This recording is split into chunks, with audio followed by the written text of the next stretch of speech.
আমরা সবাই খরগোশ এবং কচ্ছপের গল্পটা কম বেশি সবাই পড়েছি এবং শুনেছি। আজকে আমি একটা আপনাদের গল্প বলবো, সেটি হচ্ছে খরগোশ এবং ব্যাঙের গল্প। এক সময় অনেকগুলা খরগোশ একসাথে বসে বলাবলি করতেছিল, আমাদের না আছে কোনো শক্তি, না আছে কোনো সাহস, আমাদের কেউ বই পায় না। এমনকি মানুষ থেকে শুরু করে বনের অনেক পশু পাখিরা পর্যন্ত আমাদের শিকার ধরে খায়। আমাদের এই জীবনটা রেখে কি লাভ, যে জীবনে নাই কোনো সাহস, নাই কোনো শক্তি। তাই তারা সবাই মিলে সিদ্ধান্ত নিল যে সবাই একসাথে মিলে আত্মহত্যা করবে।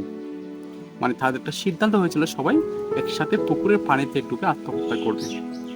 তাই তারা পুকুরে আত্মহত্যা করার জন্য যে সময় গেল, সে সময় পুকুরের ধারে অনেকগুলো ব্যাঙ বসছিল। হঠাৎ করে খরগোশের উপস্থিতি লক্ষ্য পেয়ে সব ব্যাঙ পানিতে ঝাঁপ দিল। এই এই অবস্থা দেখে খরগোশদের মধ্যে থেকে যে একটু অল্প জ্ঞানে ছিল, তিনি হঠাৎ সবাইকে থামিয়ে দিয়ে বললেন, দাঁড়াও, দেখো, আমাদের চেয়ে দুর্বল, আমাদের ভয় পায় এমন প্রাণী পৃথিবীতে আর অনেক আছে। যেমন আমরা যখন এখানে আসলাম, আমাদেরকে ভয় পেয়ে এই ব্যাঙগুলো আমাদের বয়ে পানিতে ঝাঁপ দিচ্ছে, তার মানে ওরা আমাদের ভয় পায়। তার এটা চিন্তা করে তারা সবাই আত্মহত্যার পথ থেকে সরেছিল। মানে কারণ তারা দেখছে যে কি তাদের চেয়ে দুর্বল এবং কম সাহায্য প্রাণী পৃথিবীতে আরো আছে।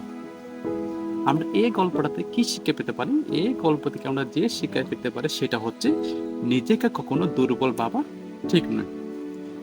আপনি যতই দুর্বল হন না কেন, আপনার চেয়ে আরো বেশি দুর্বল মানুষ এই পৃথিবীতে বসবাস করতেছে। তাই নিজেকে এত বেশি দুর্বল ভাবার কোনো দরকার নেই। তাই নিজের মধ্যে যা আছে তাই নিয়ে সন্তুষ্ট থাকার চেষ্টা করুন, এবং দেখবেন যদি এটা মেনে নিতে পারেন, দেখবেন দুনিয়াটা আপনার জন্য কত সুন্দর এবং সার্থক হয়েছে আপনার মানব জীবনটা। সবাইকে ধন্যবাদ, ভালো থাকবেন।